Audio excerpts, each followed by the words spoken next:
James Stewart and Arthur O'Connell are in the car, and Arthur O'Connell is kind of like, well, it's been great not drinking. I guess maybe I'll keep not drinking. And it's just like you want to, hey. And I just it didn't match. To me, it just didn't match the rest of the movie. Welcome to Season 4 of Talking Pondo. Talking Pondo is a podcast where Cliff and Marty give each other a film to watch and talk about them in detail. Some episodes will include a special guest.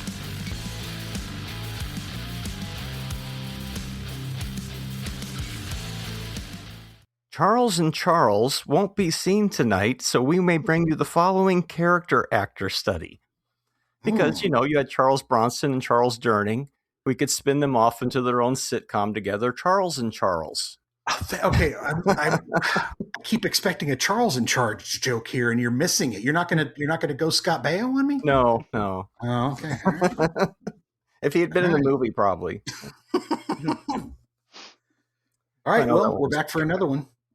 Yeah, we are back for another one. It's Talking Pondo. It's me, Marty. We got Cliff over here, and we have a special guest today. We're going to get to him in just a second, but we want to let you know that the movies today are Anatomy of a Murder and Breakheart Pass. See, Cliff went Breakheart Pass. I went Anatomy of a Murder. But they're both pretty good classics.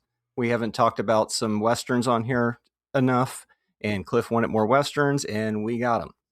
More sci-fi too. More sci-fi because, well, we've talked about that. Sci-fi and Westerns are almost closely in the same bucket, kind of. They can be, yeah. But guys, we got a fantastic guest. We had Chris and what was her name? Charlotte. Charlotte. And we felt pretty chuffed to get them on the show. Felt like we were collecting a lot of mass, creating an orbit, right? Now look at this one. Look at this one, guys. Come on.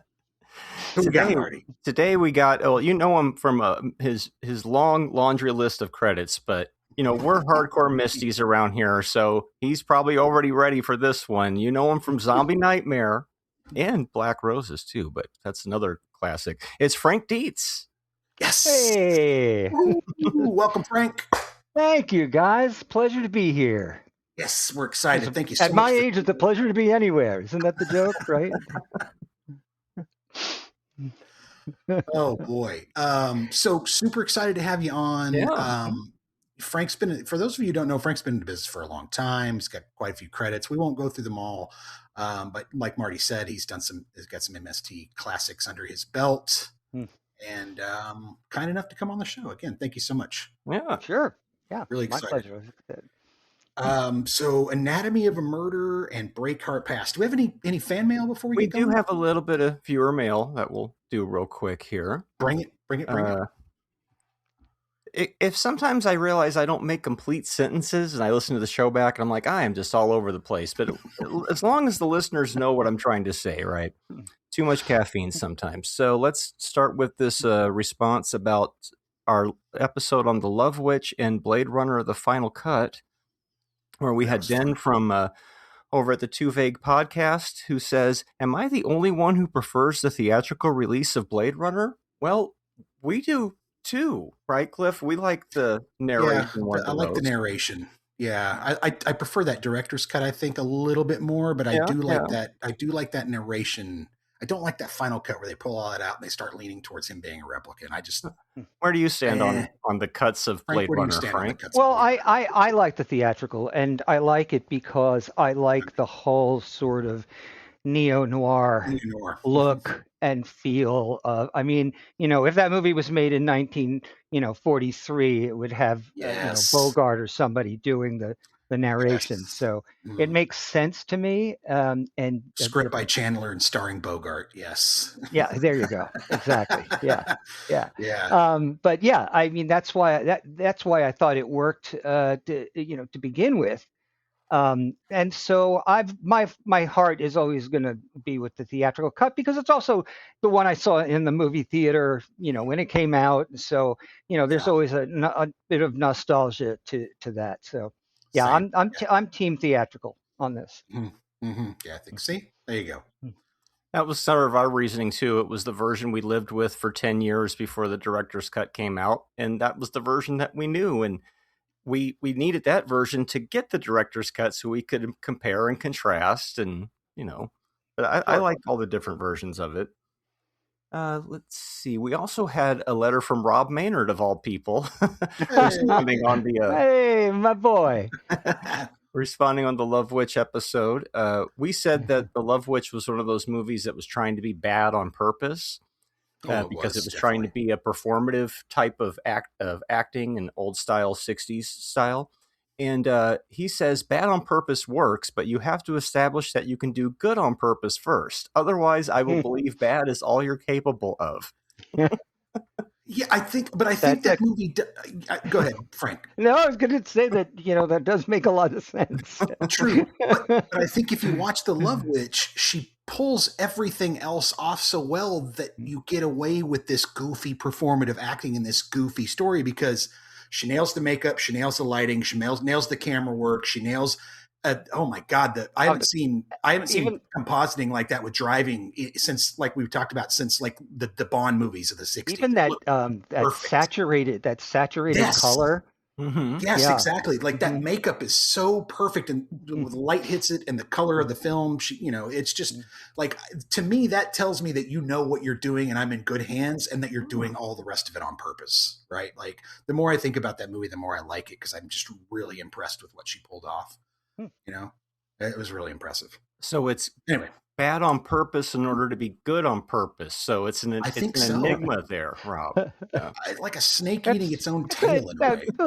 A small dichotomy, not a big deal, really. We'll hand wave right over it. Right. Yeah. So always good to get your responses out there, listeners. Keep bringing them to us, and we'll keep reading them on the air. And we got a few more for you next go around. Love to hear from you guys. Yes, love to hear from you. All right, so. Oh, yeah, 2 movies today, of course. And what movie should we start with, guys? We usually defer to the guest, so. Alphabetical order. Anatomy of a Murder. Yeah. All right. Yeah, we can start with that. Okay. All right. Good. Okay. Anatomy of a Murder. It's funny because, if you're a big Mystery Science Theater fan, and if you also like our, fellow podcasters over at Reels of Justice, you're going to want to do yourself a favor and watch Anatomy of a Murder, not just because of those 2 things. It's an awesome movie besides, but the panties joke gets repeated many times in MST. And I feel like Anatomy of a Murder is almost the basis for Reels of Justice, because I'm just a simple, humble country lawyer, as they've used many times over there. So what is this movie that's almost 3 hours long, but doesn't feel like it? No, in fact, I realized, I thought I had seen this movie before when you guys offered me, yes. I know. And I think that because Jimmy Stewart has played that kind of character in so many films that I just assumed that I had seen it. And then I went and I just literally watched it over the last 2 days just to make sure I was fresh with it, because I'd never seen it before. So it turns out I'd never seen it. And when I saw that the running time was 2 hours and 45 minutes. Same, dude. I kind of went, what did I get myself into? I'm like, I'm at the point where I, could fall asleep during the trailers before a movie. So but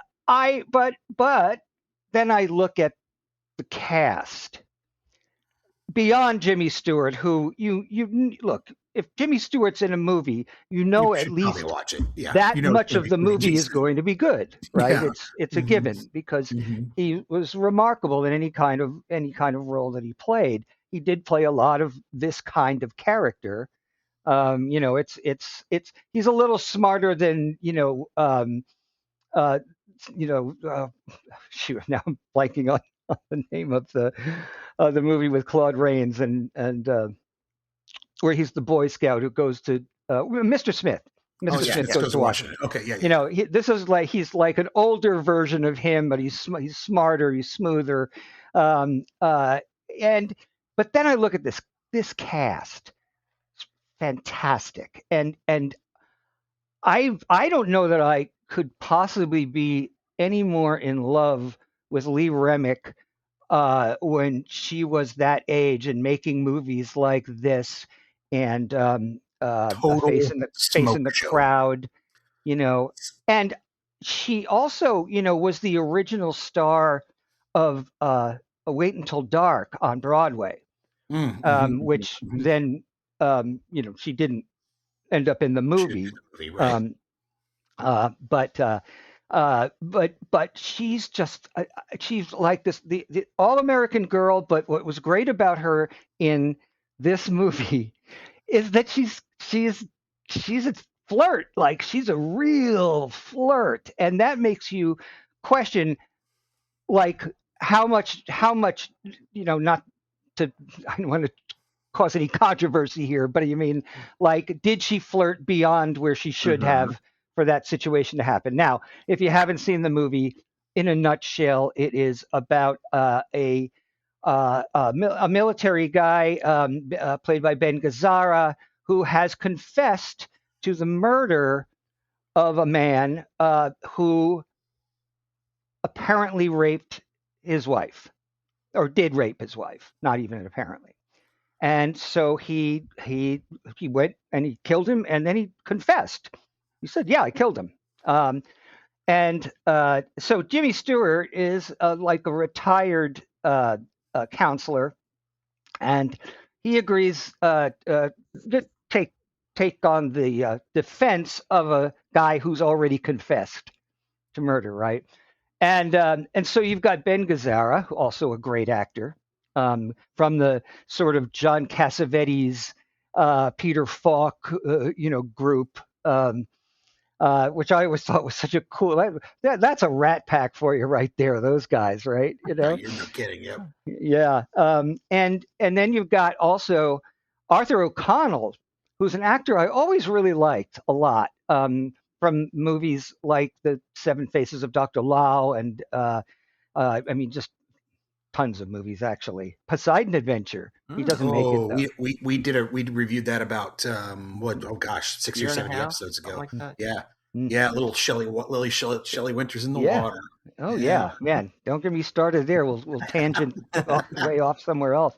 But the real scene stealer, which is saying a lot when you're up against James Stewart, is the other side of the defense, George C. Scott. And it's George C. Scott. Yeah. And he was just a crusher of an actor in his own right. Like, my God! Well, he's one of those guys who, when he walks in the room, you are like, you're taken with him. Yeah, you fixate immediately. Yeah, and the character is so he's smooth and slimy at the same time, which is really hard to pull off as an actor. City gross all over, Yeah. Because James is playing that everyman kind of country guy, right? That I've got common sense. I may not have all the book learning, but I've got common sense. I'm logical. And here comes the city lawyer with the polish, and the guy who comes after. I mean, he comes after Lee Remick on the stand big time. Oh man, really. Yeah, and he's got this like Italian suit. He looks, as opposed to Jimmy Stewart, who's got like a tweed jacket, looking like a professor from upstate New York or something, right? But Scott comes in, and you're just like, wow. And that's the moment where I was starting to kind of drift off. I was kind of getting a little like, okay, this is taking a while, It does. And then the minute he comes on, suddenly it's like a shot of vinegar in that thing, man. It just pops, and that's when the real intricacies of the trial really kick in, and that's what really is I think that is what gets us through that two and a almost 3 hour running time. Because of the strength of these people. And you were, Clifton, you were just saying that, he puts Lee Remick on the stand. Boy, We've already established that she is very flirtatious. She flirts with Jimmy Stewart when she first meets him. This is also what, 52? 59? No, it's later, 59. It's 59. Yeah, 59. I mean, still, women don't act like this in public. Right. They don't do this. They don't, especially not married women. Unless they're femme fatales, unless they're femme fatales, or they're easy, or they're loose, or that type of thing, right? And free with their favors as it is. But she is also, that's the dichotomy. There is that she, even though she's so flirtatious with all these men, like, it's like, oh my God, am I like oh my God, wow, right? But she really loves her husband, right? And so that's what makes it so interesting when you're not sure about her, and then she gets on the stand and George C. Scott rips into her. Like, it's painful to watch. And boy, like, her acting in that scene is it's spectacular. She was really, really good actress. Yeah, she's great playing that dame or that Moll, that it's like you said, it feels it feels almost 40s to me. It feels it's got a little bit of that noir to it that they're trying to pull along. Yeah. Well, that's also, a part of that, I think, is also the way that Otto Preminger, the director, that was sort of his style anyway. Yeah. Well, and he was what's her name's first husband in Sunset Boulevard. That's right. He plays he's the butler basically in Sunset Boulevard. Yeah, Max. He's Max. Yeah, which one of the great noir films of all times. Oh my God, it's so way up there on my list of things that aren't like genre per se. Like, I can watch that movie anytime. Just any movie that starts out with the hero of your movie floating dead in the pool, and he's doing the narration. Billy Wilder's a genius. And I love William Holden too. So but I was really just so blown away, because I'd seen Lee Remick like I mentioned, A Face in the Crowd with Andy Griffith, which is a kind of a brutal movie also, where she's just this like chipper little cheerleader girl that he takes, advantage of, and then Days of Wine and Roses, where, that like she might have gotten even a nomination for that. It's possible. I didn't look it up, so I'm not positive, but I think so. But really terrific actress. And then, of course, I'm a huge fan of The Omen, so I like to see her in pretty much anything. But I love her in The Omen, and I thought it was a brave choice. I think for everybody in that movie to get in a movie that's going to go against the grain of most horror movies that you see. So. But I think also the setting of Anatomy of a Murder, is definitely works in its what it's really meant to do. It makes you feel like you are actually in this town where everybody knows each other. Yeah. And so when people talk about each other, you get the feeling you're getting probably the truth from them, unless it's somebody who's trying to hide. At one point, George C. Scott brings in these guys that he clearly just paid to come in and say, he told me when we were in jail that he was going to do this to her and do that to her, and it's nasty stuff, and you could tell by Ben Gazzara's reaction, which is so believable, when he just jumps up and he's like, "You lie!" And they have to restrain him, and then it's like, well, that's pretty obvious that that was a cheap trick, But that's also the point where you see that George C. Scott is also kind of a shifty lawyer, kind of shifty, yeah. Well, and he takes a lot of front early on from Stewart, who's basically kind of trying to cast him to the jury as this shifty lawyer. Right. And then later, as he begins to kind of be, start to do his part, he is a shifty fucking lawyer. It's like, oh, it's actually true. Yeah, which I love. Yeah, it's almost like that. In another kind of movie, he would be the devil. I love the exhausted, tired ass judge who's just like, oh, can we fucking please everybody can we please get to the end of it and be friends? Can we just be professional? And I don't know who the actor is so much.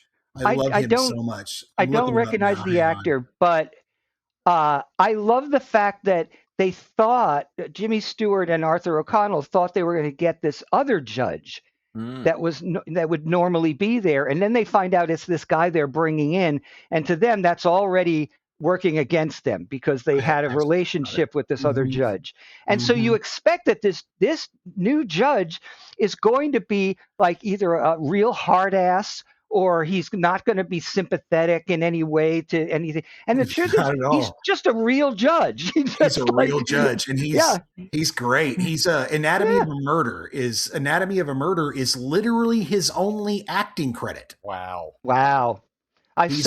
He's been himself in several things, and it looks like he's done a lot of archival footage. So he's been in the business in some way, but his only acting credit is this movie. That's fascinating. Wow, I love that.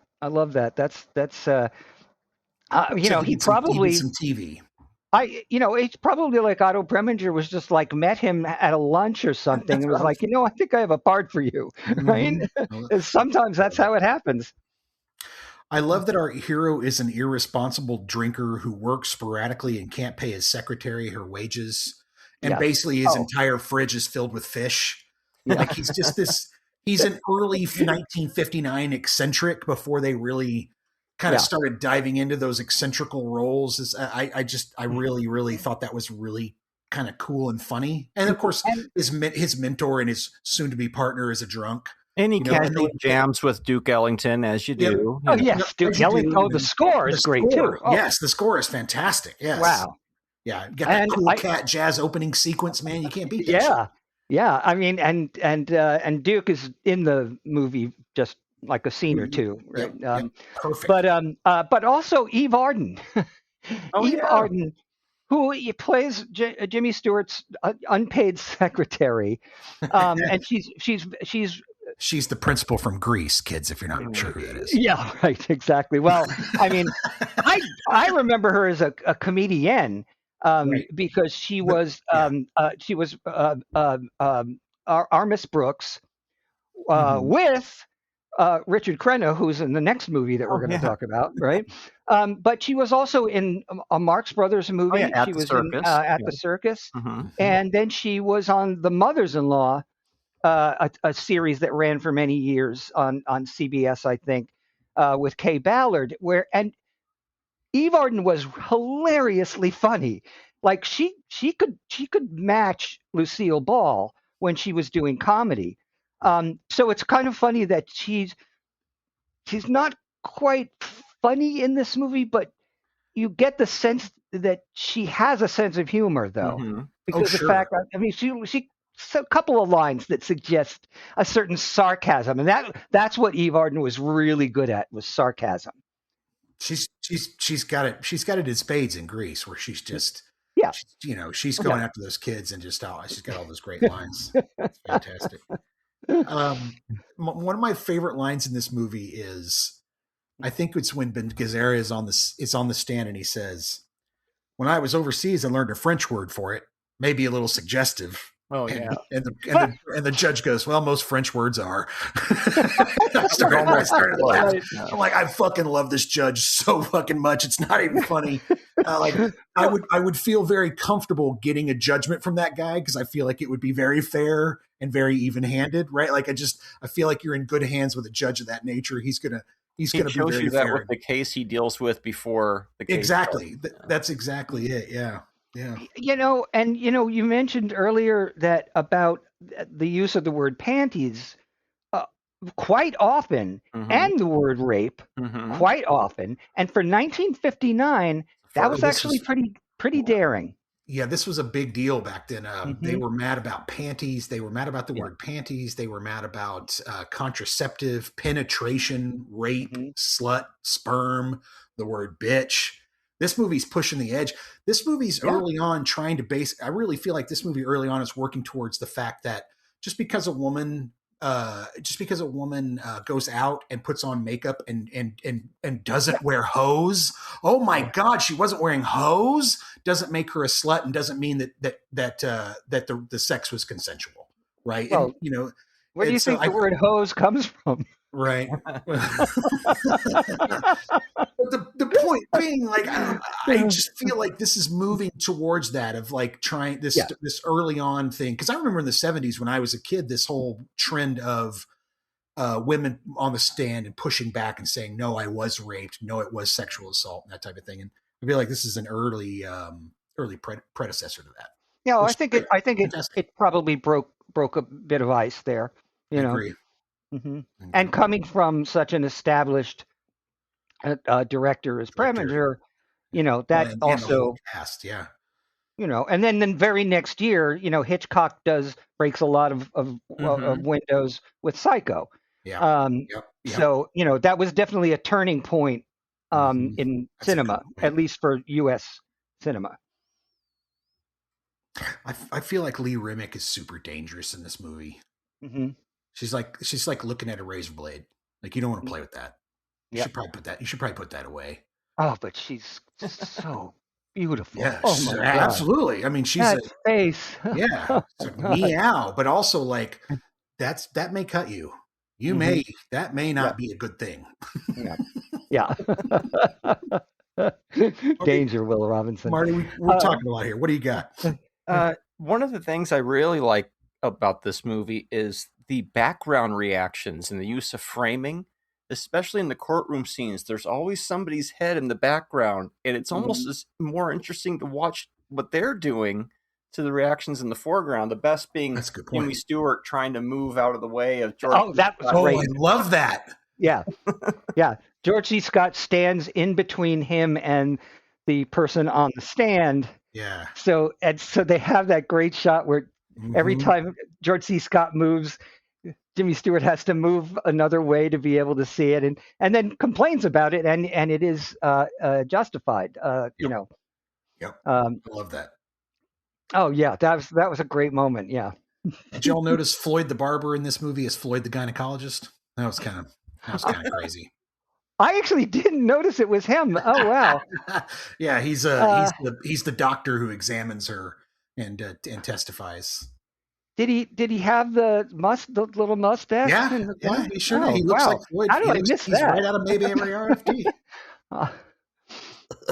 I mean, it's possible that's you know also kind of an uncomfortable scene. So, you know, I maybe I didn't have my character actor radar on at that moment. You know, I will say something though that isn't really positive about the film, and I felt like the end of the film was very anticlimactic. I felt like it didn't have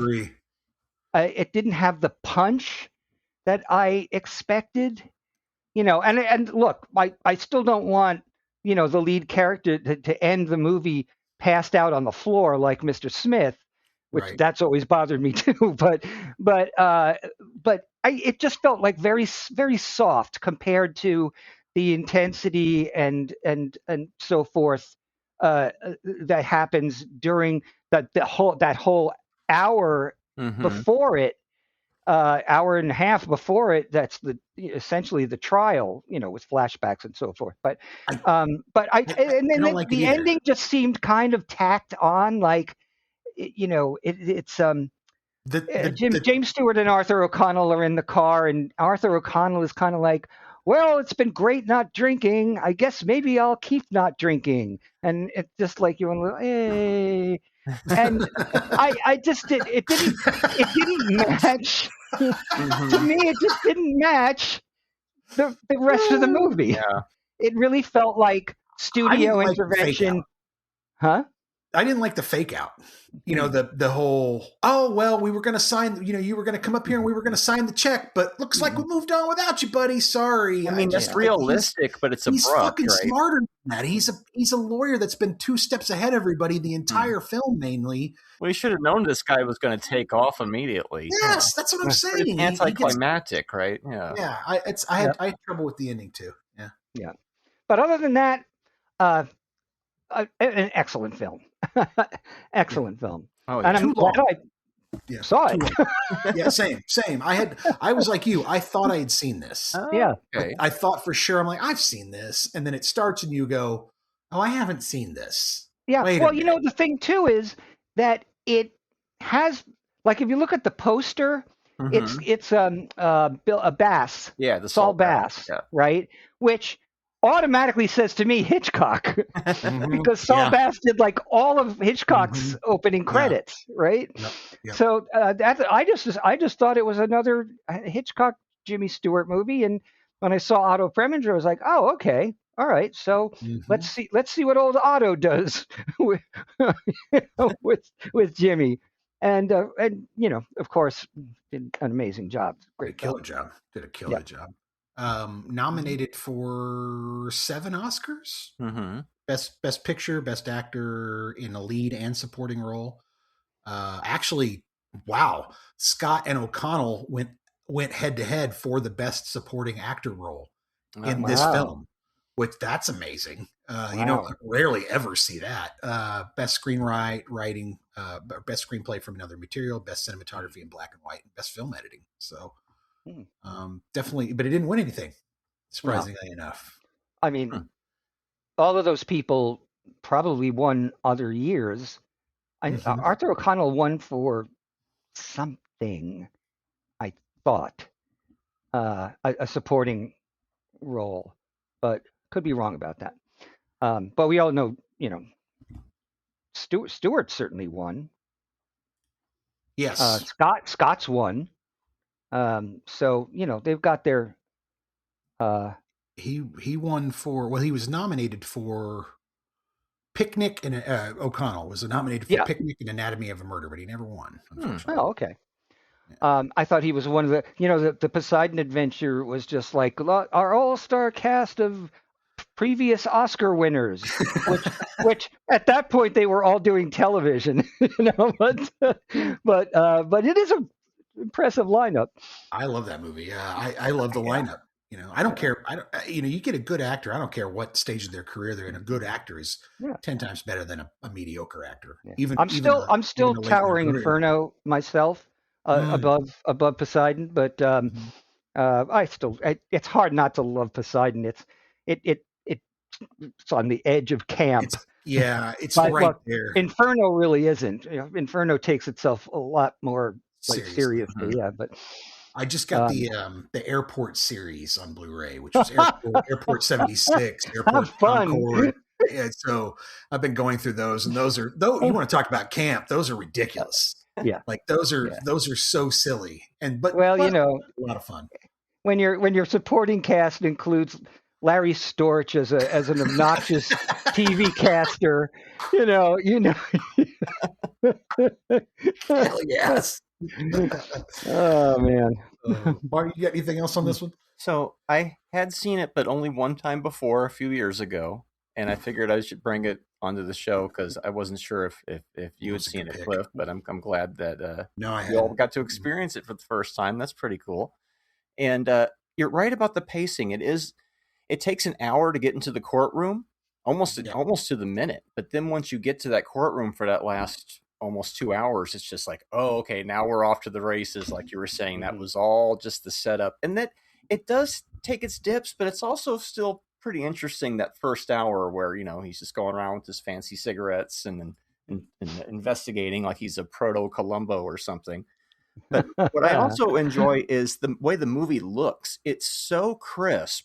We watched the 4K remastering of it, and when I would squint, it almost felt like it was in color. It's so damn sharp. You know, like I could almost imagine what this movie would look like in color. I guess it's just because of the way it was lit. So just like, it doesn't feel like something from the 50s. It feels almost more like something the way they would light something in like the 60s or the 70s. Does that make sense? Definitely. Like it was more of a future kind of. Mm-hmm. But yeah, I really, really, really like this one. On a scale of 1 to 5, I'm going to go 4.5. Yeah, because the ending is the weird abruptness, and it does take a little bit to get going. Yeah. For me, it's just a touch too long. I feel like he can shorten up the beginning, get us into the courtroom where the real heat is, and get us moving a little bit more. Preminger's a master. What the fuck do I know? Like, this guy's made way more great movies than I'll ever make. But for me, I'd love to see it at 220, 225, somewhere in there, just trimming a few things here and there to get that pacing a little bit tighter. But everything else is amazing. Gazzara is both frightening and sort of this put upon victim. He seems like he's a victim, but at the same time, you think he may have done it. Lee Remick is a smoke show who is total danger at every stretch of the imagination. Stewart's dancing around this courtroom and them because he knows that he doesn't want to ask too many questions, but he's got to ask the right questions to be an effective attorney.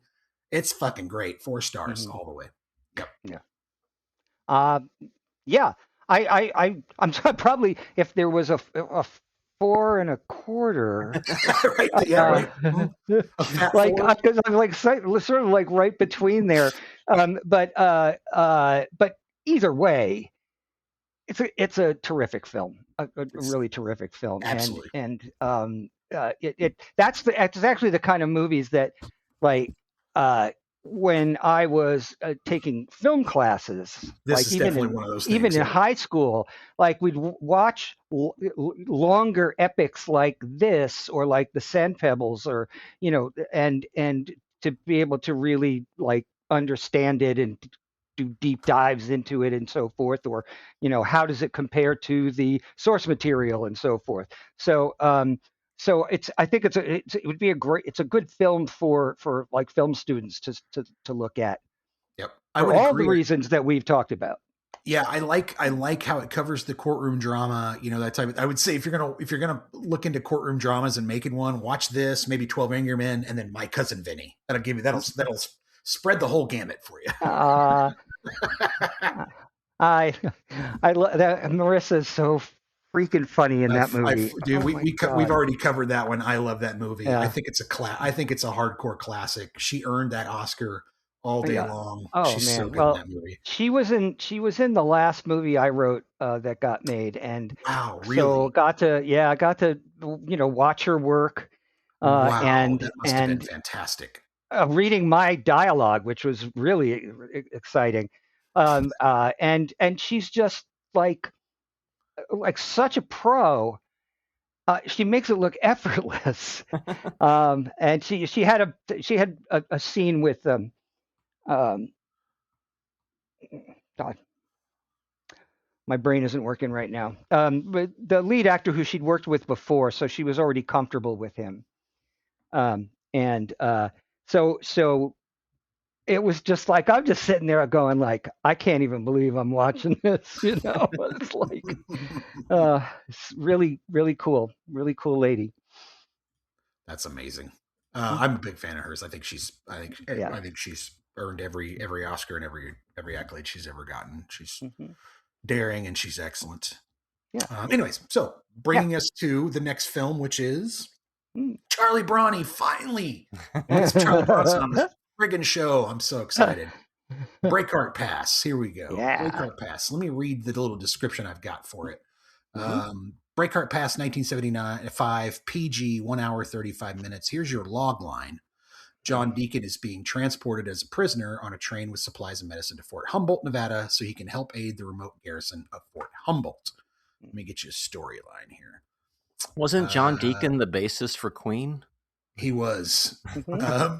After a sudden outbreak of diphtheria, the authorities dispatched an express train carrying reinforcement soldiers and medical supplies through the frozen west across the Rocky Mountains to aid the remote garrison of Fort Humboldt. Along with the troops, there are also aboard Governor Richard Fairchild, the outpost commander's daughter Marika, the squad's captain Major Clement, the U.S. Marshal Pierce, and his mysterious prisoner, John Deacon. Indeed, this was supposed to be a routine operation, aren't they always? However, before long, in this confined but well-guarded place, missing officers and unexplained deaths start to shroud the mission with mystery and suspicion as an unstoppable unknown killer is picking them off one by one. Who is the murderer in their midst? Yes.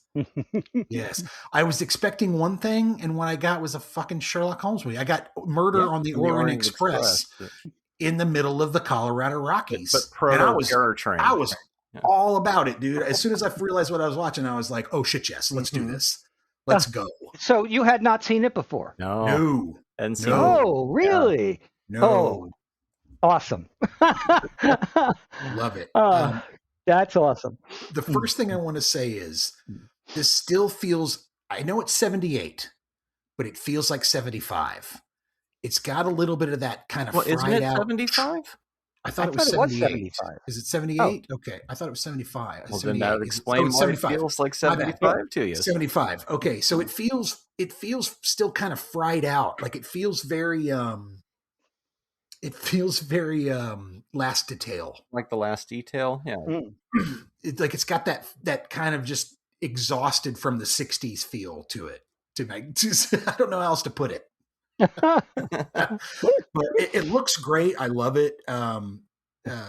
It's got that weird, realistic but trippy sort of 70s Western vibe. It almost has a made-for-TV feel, but it's more violent. Close. And then I looked up the director, and he did a lot of television work. I'm like, well, that makes a lot of sense then. Yeah. Yep. First thing I noticed was that the second unit and the stunt coordinator were the same person. And that's pretty common. If your stunt coordinator is a really good camera person, like Knight's Tale, the stunt coordinator there, he shot all the second unit stuff because he was very used to doing that. So he was able to hand off all the jousting and all that stuff to him and let him shoot it. Well, yeah, but it makes sense if you are making a movie that's going to require a good deal of stunt work. Right. So that's exactly what I mean. Yeah. Yeah, so to have the stunt person, and if he's qualified to be a first AD, yeah, that's killing two birds with one stone, and smart, because your stunt guy's going to be right there. Yeah, and he's not going to be off drinking coffee and smoking cigarettes around the back of the honey wagon. This movie's got Ben Johnson in it, man. Yeah. I'm from Oklahoma, dude. Fucking Ben Johnson's like a national treasure. Oh, a state treasure down here. He's fucking great, man. So the minute I saw Ben Johnson, I was like, oh, let's go. Yes, please. Yeah. Well, and I mean, I loved Ben Johnson in pretty much everything. But one thing that I really love him in is, and it's one of his first movies, is Mighty Joe Young. Yes. Yeah, where he's just he's basically still him. He's still like the cowboy guy, right? And he ends up being one of the people who is sympathetic to this 12-foot gorilla and everything that happens in that story. But he's I mean, let's face it, he's like, it's almost sometimes it feels like it isn't a Western in the 70s unless he's in it. What's the other dude that he always played the old drunk? Well, God damn it, he's in Rio Bravo. He's in was he in Bad Day at Black Rock as well? Bad Day at Black Rock. He's in Western after, I can't remember his name, but he is in, and he's got that voice that's, and if he's not in a Western, I don't feel like it's a real Western without him. But he's just like that, where he's, well, I told you to do this and so on. Yeah, Mel Brooks makes fun of him in Blazing Saddles. That's it. Yes. Yeah. But he's an icon. I mean, he just like Ben, he's just an icon of the Westerns. I love him. That's one of the things. Walter Brennan. Thank you. Sorry. Yep. Who was on The Real McCoys, also with Richard Crenna. But that is one of the greatest character actor casts. It's fantastic. Oh my God! Movie. I mean, every single one of them. At him. Yes. Yeah. The Lebowski is in this, for fuck's sake. Wait, who? The guy who actually plays Lebowski in the Big Lebowski. Yeah, he's in this. Ed Lauder.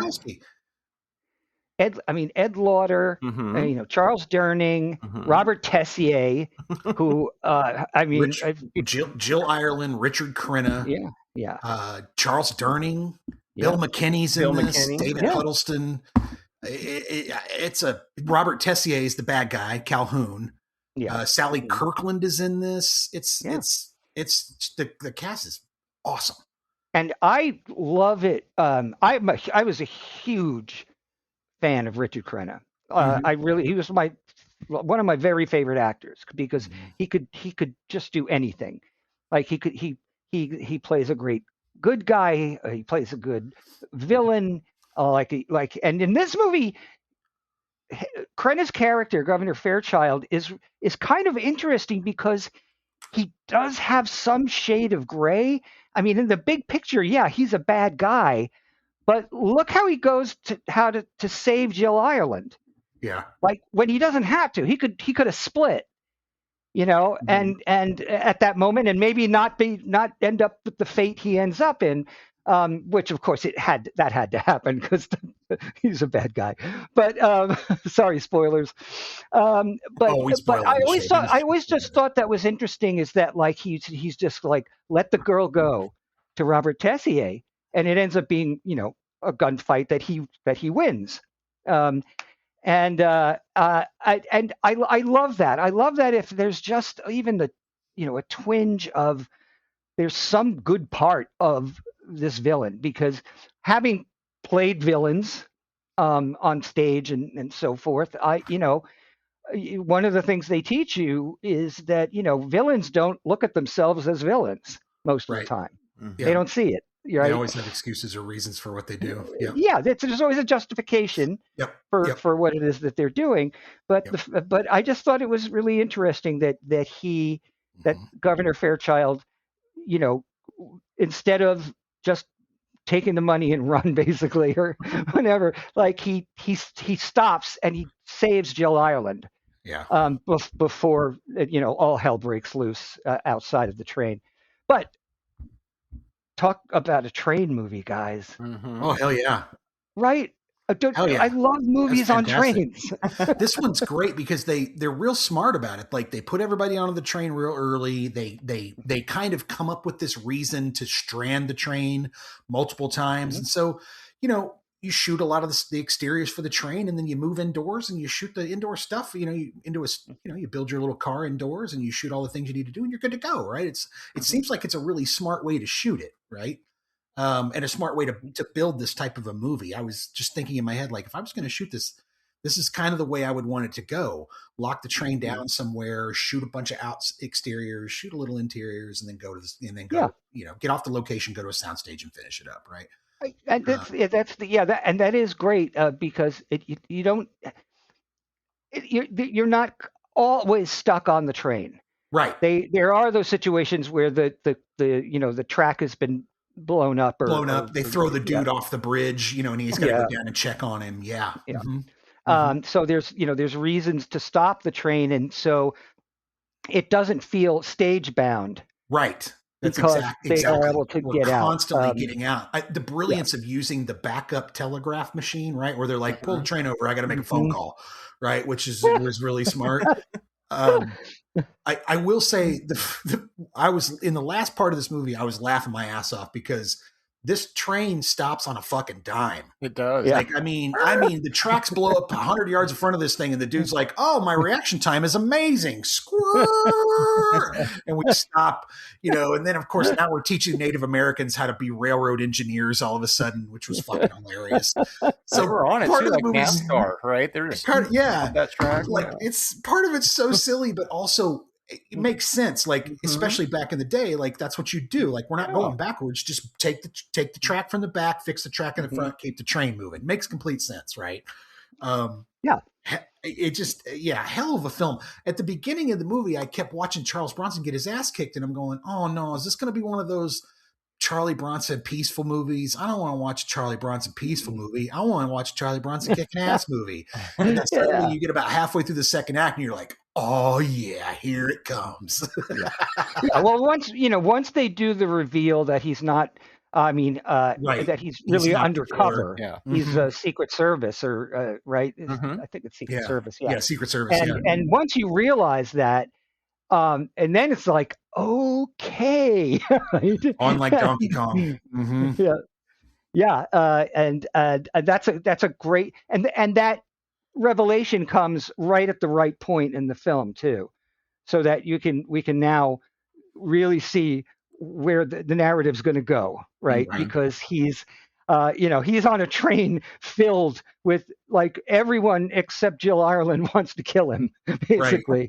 Right. Well, and he's doing so much sneaking around early on where you're like, because at first you're like, is he like an evil Poirot? Like, is he like an evil, because I got that kind of Poirot sort of, genius detective type of guy feeling from him early on, but he was the bad guy, right? So I'm like, oh, okay, maybe he's this evil guy who's going to kind of save everybody but still be evil. They'd like to do that in the 70s where they'd kind of change, do the role reversals and things. But no, then we do this switch and suddenly, oh, he is the good guy, and now he's going to start whomping some ass and saving everybody, which I thought was fantastic. And apparently he didn't want to be revealed as the good guy till like the end of the movie, but then they switched it on him halfway through production, and he's like, well, I can't quit the movie now. So, but he was really adamant about, I don't want anybody to know that I'm the good guy till the very end. I don't know how they could have really pulled that off for that long in the story. I'm sure somebody could have come up with something, but if they could bring two apes back to 1972 after the world blows up, I think they could probably come up with something. I'm pretty sure. By the way, no, not this. That movie was a couple years earlier. But the one of the other things that made me like completely fall in love with this film were the costumes. I love those Western movies where the men wore 3-piece suits and had a holster. Like what a cool look is that? They have like a watch fob here in the vest and everything, but they got this huge holster with their their gun ready. The coat with the tails. You got the coat with the tails. God. Yeah. I wanted so badly that Larry Blomeyer at one point had a really good Western script, and we never got to make it. But I was thinking, it was just like I had a picture of Krenna from this movie, and I was like, this is what I need to wear. Like, make me happy, Larry. At 38 minutes in this movie, I'll bring the image to your mind. So at 38 minutes, Ben Johnson is rolling a cigarette, and he leans against a dresser, and he puts a cigarette in his mouth, and he lights the cig, and Charlie's standing behind him in the doorway sipping a cup of coffee, right? And the focus is a hard focus on Ben, and Charlie's soft in the background. I just pointed out because it's a perfect opportunity for a diopter shot. It is the absolute perfect opportunity to fucking take the diopter, put it on the camera, get you that nice double focus. But does that fit the rest of the feel? Who cares? It's going to look great. It's going to look great, but I get why they didn't go for it. It's funny that you bring that up, because I was thinking this movie's a lot about imbibing. The guy's either rolling a cigarette, or he's having the coffee, or they're drinking the liquor, or I'm helping myself to more of the liquor, and I'm helping myself to more of the liquor. Weren't you just tied up a few minutes ago, and now you're like running the place? He's running, sneaking around. That's pretty funny. Yes. Well, I think that Alistair MacLean, who wrote the book.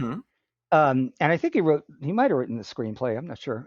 But if you look at the kind of books that he wrote, they were almost always like James Bond novels, but with this feels like different different kind of character very much so. in the James Bond role, right? Yes. If you look at the Guns of Navarone, the Gregory Peck character, or any one of those movies, you'll see that his heroes were always it's 007, but only now it's 1875 or whatever. You know what I mean? Great. And I think that's kind of what they intended for Charles Bronson, to be maybe a little more sophisticated than he was in other westerns, more so than, Harmonica in Once Upon a Time of the West is a great character.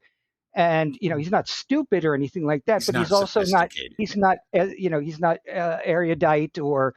And I think maybe they were trying to see if Bronson could pull that off, handle the the 3-piece suit kind of western, and clearly he could.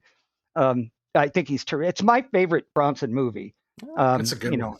It's I like Death Wish a lot too, the original Death Wish. And this kind of goes against type for him, though, which is I think why I like it. I mean, because like you just said, he goes against kind of his type, but he pulls it off no problem. Like I have no problem watching him play this character and suspending my disbelief and going with it. It's great, one of my things that I laughed at was how he's this, they all talk about, we're not going to tie him up in his legs and his arms. And, this guy killed all these people and set town to fire and holy shit.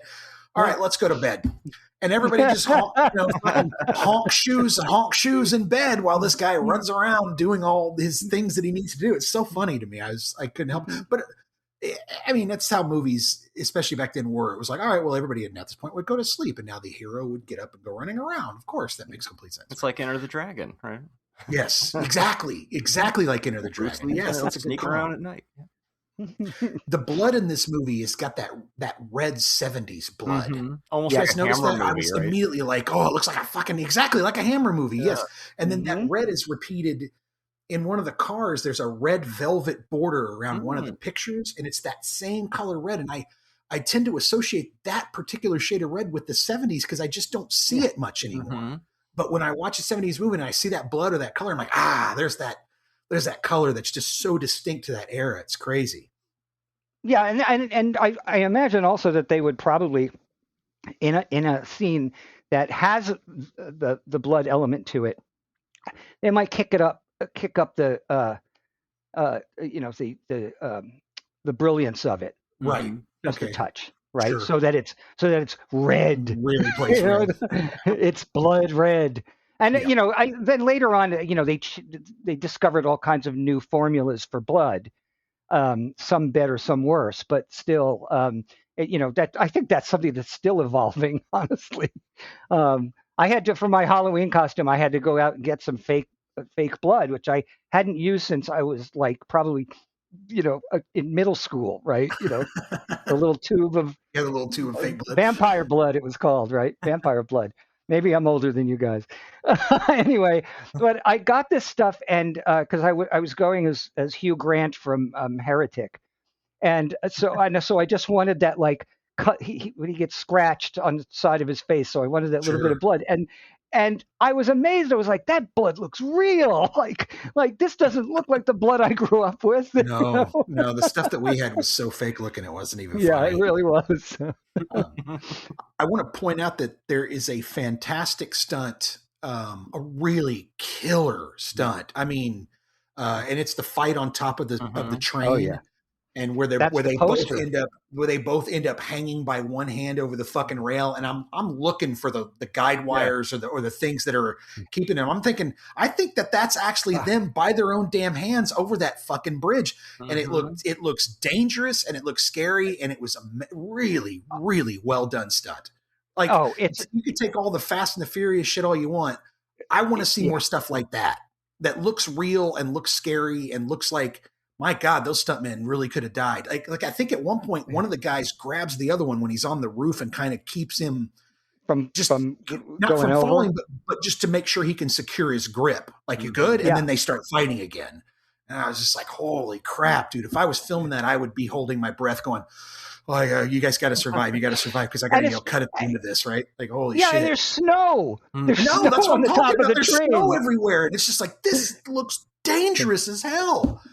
Well, I think Archie Moore was an actual like boxer in real life, right? He wasn't wasn't an actor exactly. And I know they made a big deal about it because I saw this movie in 1975 in the movie theater.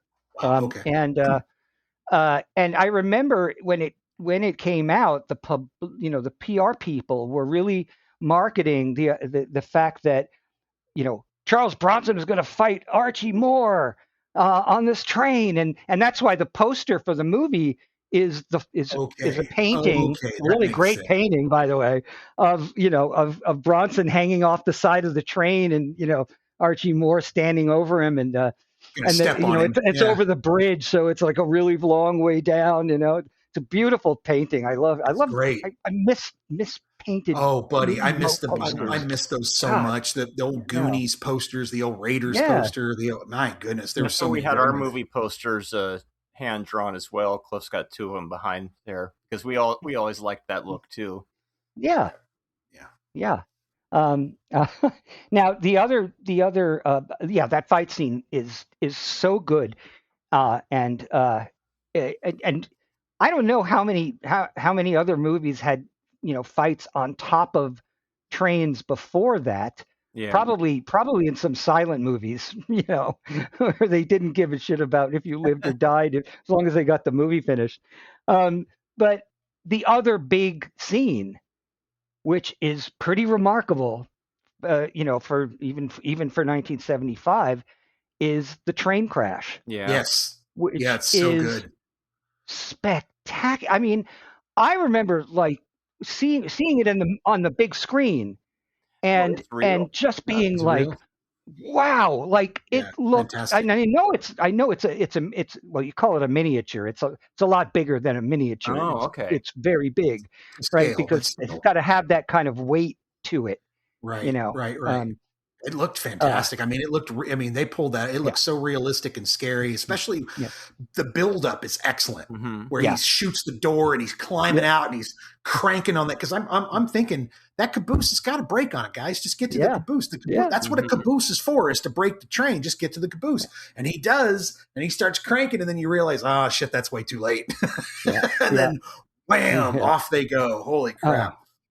Yeah, and just the way they shot the build up too is like you're inside the train car and you're looking out, and I think it's Ed Lauder is sitting there like having tea or something, and you see the other the rest of the train starting to separate, start to go backwards. Yes. I mean, it's such a great shot, man. It's so cool.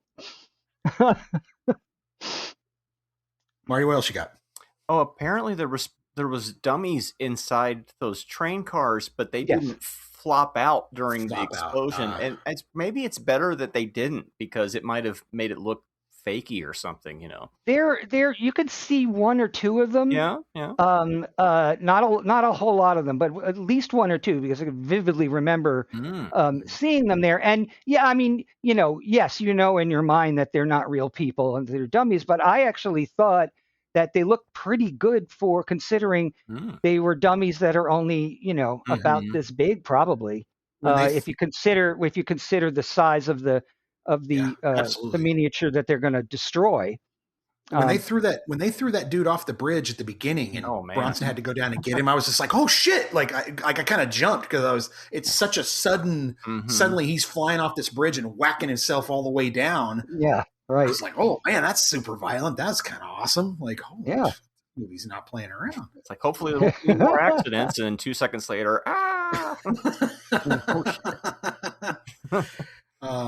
just want to say that Charles Durning is the character actor of all character actors.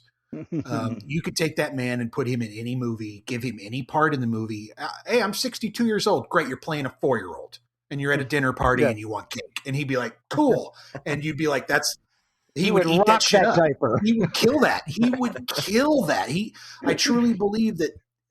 I love character actors. They're my favorite actors are character actors. I do love a great actor, a Denzel, but character actors are where it's at, because Denzel ain't shit without a bunch of character actors around him that can really, create the world and give him something to work with, right? Like he can't just work with a blank wall. He's got to have somebody giving him something back and going back and forth.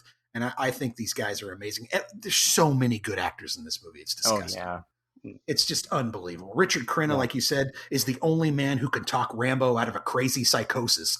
Richard fucking Crenna, man. He's the man. So, man, love he's this movie. there are some movies that he's in that just means so much to me. The Sand Pebbles, the Robert Wise movie that is brilliant. Body Heat, which he has a relatively small part in Body Heat, but it's a good part.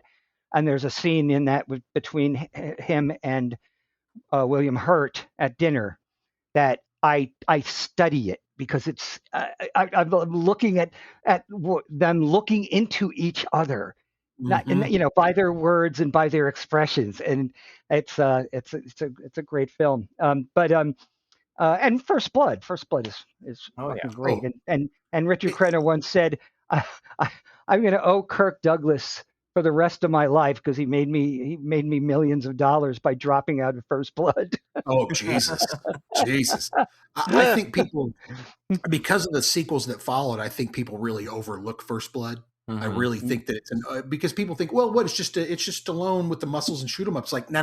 That's the follow-up movies. That's Rocky 1 is a great movie because he loses, right? Yeah, it's Rocky 2, 3, and 4 where you begin to build this kind of crazy Rocky legend, right? First Blood is about this poor freaking guy who's a Vietnam veteran who's got some problems and is just trying to get from one end of town to the other, and police who can't just help but fuck with it, right? And this explosion that comes from it, it's brilliant. It's not what comes after, Anyway, I love it. Yeah, no, it's true. But there was a couple of other things. Going back to the parts of Breakheart Pass that all become, some of the whole, and that's the music. The score is really good. It's a really really cool, like thrilling Western, but not it's not hokey. It's not doing like the Cowboys type of thing, right? Right, exactly. Yeah. No, I agree with you. And a score, as you well know, can make or break a film. I love when a Western does something that isn't expected exactly. Basically after the Magnificent Seven, every Western tried to emulate that sound, right? Because it became iconic. Yeah. And so so I think that so if you have somebody like I don't remember who did the music offhand here, but I was just trying to look it up. But if you have a Jerry Goldsmith or you have somebody like that is at the helm of creating that score, you're in good hands, right? I was just trying to look and see. I'm looking it up right now. Keep going. I'll tell you here in just a second. All right. All right. Cool. It's one of the. I mean, it's a sci-fi Western. It's Jerry Goldsmith. It is Jerry Goldsmith. Okay. Yeah, Jerry Goldsmith. How about that? I was right. Hey, look at you. at least once a day. So, but if you look at The Valley of Gwangi, the Ray Harryhausen film, which is a dinosaur movie, but it's also a Western. And the Jerome Moss, who did the score, found this perfect mesh of monster movie and Western that it's like a perfect score for that movie.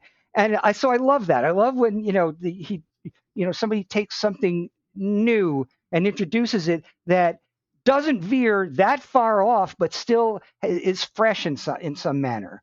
Like and subscribe. Let me see. Look at my notes here. Wow, I just killed the whole conversation. No, you're good. Jesus, totally.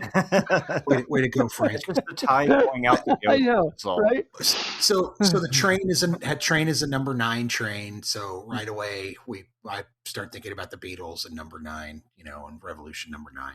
But the thing the things I keep coming back to is the fact that this fucking train he drives it like it's the family grocery getter. Yeah. Like he's like, sure, let me just throw it into first and we'll get going here. And then Sonny's like, oh my God. Oh, look at me. I stopped just in time. Look at me. Woohoo. What kind of train you want to have, you know? First time I'm driving a train, but I'm killing it. Right? Like I'm killing it. Anyway, I love this movie. I thought it was a lot of fun. I really thought it was a lot of fucking fun. And a smart take on a mystery train type of movie. Yeah. Again, when I'm watching this and I'm going, am I about to get murdered on the Orient Express in a Western? Oh shit, I am. With Charles Bronson, I got real excited. And and I love the fact that it's 95 minutes. Oh yeah, good. Boom, boom, boom. You know, we're not farting around. We're not trying to do a love story with the lead lady. No. None of that shit. In, out, boom. I'm Charlie Bronson, the Secret Service guy. And I love that fact. He just at the end, he walks. They have that big crane shot where they pull away from him and he walks away from everything and walks towards the camera a bit and then just kind of stands off and looks into the distance. And doesn't it go to like sepia tone? It goes to that weird. Right. It goes to that weird kind of dot matrix printing type of line. Right. Yeah. The lines. Right. Yes. So good. So good. I really appreciate you bringing this movie. This was a pleasure to watch. It was a lot of fun. Great. I'm glad. I feel like I had a hard time actually picking three because I didn't want to necessarily be. Like you'd expect me to pick three, horror movies or something just based on, what I'm kind of known for. I definitely didn't want to do that exactly. So, Day the Earth Caught Fire. If you haven't seen that movie, you guys should check it out. It's really good. I've had that. Jeff has recommended that to us on several occasions. Our friend Jeff. I need to watch it. It's. I mean, there's a certain hyperbole to the title of the movie. It sounds a lot more sort of, I don't know, apocalyptic, campy or whatever. You know what I mean? It's a much bigger title than it probably needed to be, but the movie isn't anything like that. The movie is very realistic and really surprising. And one of Michael Caine's first roles. He has like 2 lines. He's a cop. Okay. Wow. We'll have to have you back on for we do a spooky season every year, and we do spooky movies, and so you might come back and we'll give you a choice of 3 spooky movies. You can give us a choice of 3 spooky movies. We'll have a good old time with that. That'd be good. Yeah, for sure, absolutely. Yeah. There are 2 lines that I particularly like in Breakheart Pass that I just want to say. One of them is between Governor. It's between Deakins and his wife, Jill Ireland. And he says to her, you can't tell anyone about this. And she says, not even the governor? And he says, especially not the governor. Right? And then you're like, oh, okay. Because that's now we're really starting to set up like what the, where the loyalties and then the other one. And then the other one, and I love how Crenna just throws this line away, but they discover that Deakins is not who he said he is on board, right? He's out of Secret Service, and Crenna is just like, well, find him and kill him. Just like that, like, like it's nothing, We do all the time. Yeah. Like, where's my franchise with this? He could have been the next Bond in the Old West. Absolutely. Breakheart Pass, and then you do another one with like Salt Flats, where you get stuck out in the middle of nowhere on a stagecoach, and then you do another one. You could do a bunch of these with him. Great idea. Well, what do you give it there, Frank? Oh, I'm probably giving it an extra half, just partially out of the nostalgia of it, the fact that it's got my boy Crenna in it, and it's just a great movie. I give it a 4.5, and that's the same. It's the same rating that I would probably give to like Butch Cassidy. Wow. Okay. Wow. That's Goldman. That's good stuff. He's my favorite screenwriter of all time. 4 stars. Nobody knows anything. Nobody knows anything. I've read both his books, and they're some of my favorite. The way he describes actors is some of the funniest shit I've ever heard in my entire life. I'm gonna go 4 stars. I think it's right up there. Probably really, other than some of the the iconic stuff that Bronson was in, the Magnificent Seven, How the West Was Once type of stuff. This is right up there. This is I'd watch this over the Death Wish any day of the week. Mm-hmm. Yeah, me too. It's more fun. Yeah, I'll give it. Yeah, I mean, Death Wish is kind of lurid, and this is after Death Wish too, which is kind of. Well, I mean, it's it's no Kinjite Forbidden Secrets, but it's what is Cliff? Well, I'm sorry, watching this skinny young Jeff Goldblum make this girl give him a blowjob is like yeah. I don't want to see that. Dr. Malcolm, no! I've met Jeff many times, and that's disturbing to me now. Oh, that's so funny.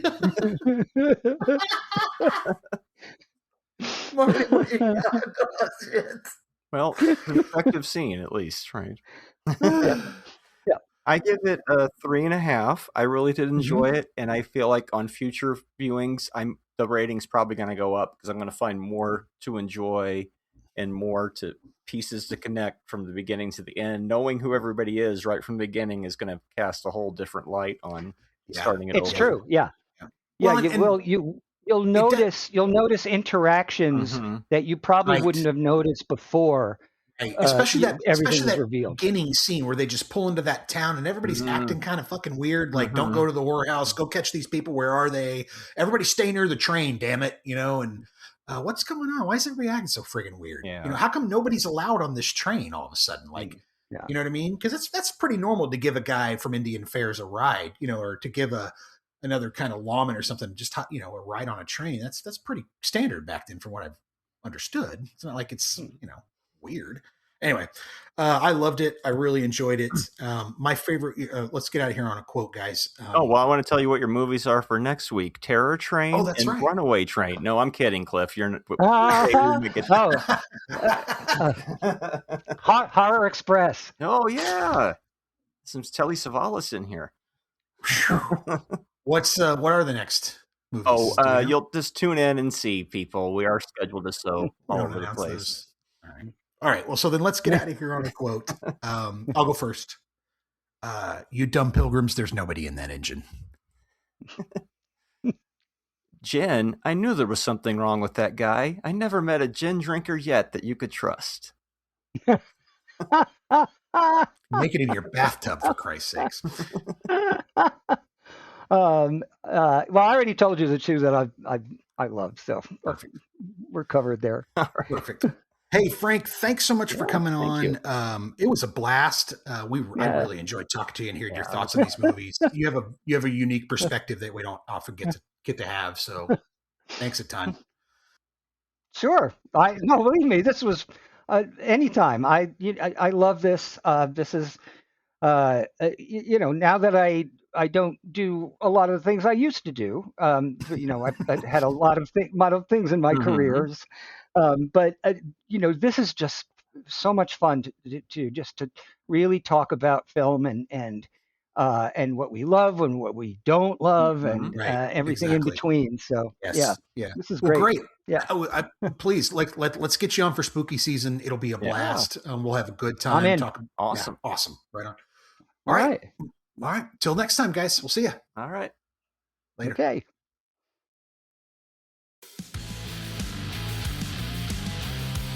Don't miss an episode.